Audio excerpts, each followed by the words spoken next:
My name is Bill Brown, and I was a 18-year friend and neighbor of Hector Hernandez, and I want to express some of the, I hate to say the lies that have been told in the preliminary police reports. The incident took place in front of his house.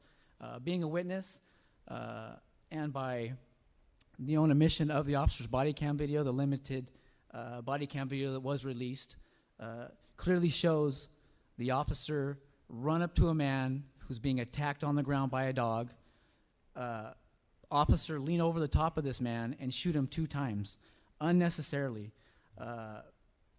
If he wants to say he was threatened, why wouldn't he back up from it and yell, "Drop a knife"? The officer clearly demonstrates he was no threat. Hector was no threat, or he wouldn't have ran to the person and shot him. It makes no sense. The police reports say that a knife-wielding man exited the house. Numerous commands were given to drop the knife, and he didn't comply, so the dog was released, and an officer-involved shooting occurred, which is total lie. There's evidence to show total different amongst the people that witnessed it. There's evidence floating around out there on personal videos, not to mention ones that would probably show that were not released by the police department. So they're required by law to release all relevant evidence, and they didn't release all the relevant evidence. They just selectively released what's going to help them for now, is what it looks like. So he came out, hands totally in the air, almost out to the street, complied with the only command ever told to him was, "Keep your hands up, put your hands up, put your hands up, put your hands up." Stood there for probably 10 seconds, which seems like an eternity, instead of being asked to get on the ground, turn around, walk backwards, like they did with Victor, the one who lived in his garage, which was handled totally different, and they should have handled it the same way. They let him stand there in confusion and look back and forth, totally complying with the only thing ever asked for him, and then creating an intimidating situation for him to kind of take a step back from all the guns that started to approach him. When he moved around, he did not pace back and forth in front of a door. That's another lie that was told. He paced back and forth, creating an image of a guy who was really uncertain. He's got a knife. He might go in the house and hurt somebody. Total lie. Never did that. Why are these lies being told? Gun was fired in the house. Another lie. Why is that? Why was a gun fired in the house? Why they say that? It sounds good. It sounds like we got this bad guy. We need to take him down right away. Total lie. He was taken down and contained by the dog, which should have never been released. The officer entered the yard, took a stance, looks at him, loses control of the dog, clearly sees him standing there, never reaching for the door, going for the door, stands there. He's sitting in anticipation to see if the dog's coming or not. That's what he's doing. The officer gets control of the dog finally. As he turns and the dog starts to charge him, then the officer takes a stance and recognizes him standing again. Never moves until the dog charges. He lowers his arm to protect himself. Thank you for your comments. We appreciate. Thank you. We'll respond. Sure.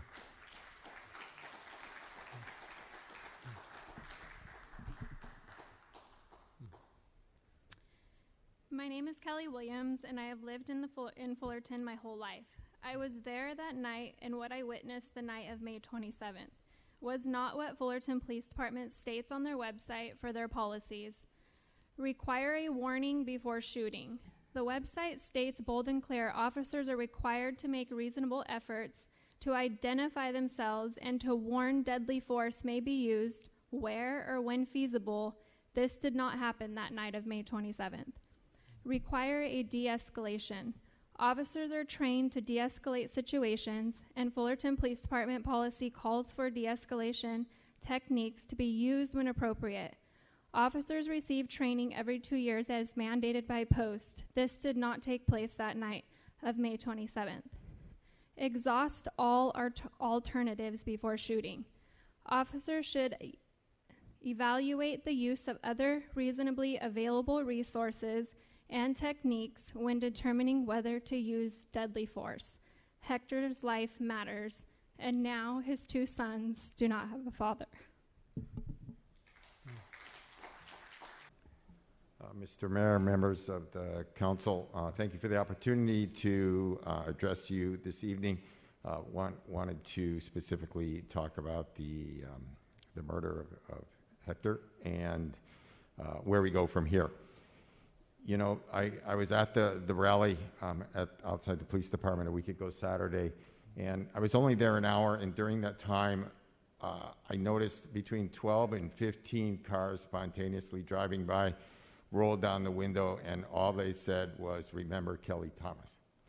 Okay, so you know that they say that time heals all wounds, but apparently not, because we are right back where we started from, and I am largely unaware of any significant types of efforts and reforms in terms of police abuse in this and other cities, but right now we're talking about this city. I think that it is important to address the immediate concern, and that is the officer involved needs to be immediately off the streets, off the payroll, out of any ability to harm people in the future. He was upset about the stabbing of a dog which probably should never have been used on a person with an agitated emotional state, and that in turn led to the wholesale assassination and murder in plain view of a father of two kids. And that just can't stand. So I'm going to leave you with this urgent call for the beginning of an earnest effort to set up a City Civilian Police Review Commission with full subpoena powers, because without those powers, the commission is actually meaningless and unable to do what it needs to do. This just can't go on. You know, we see nationwide things have finally come to be crystallized. We know what immediate reforms need to be taken. Only one or two have been taken here in the city of Fullerton. And we have a whole new group of people here working together.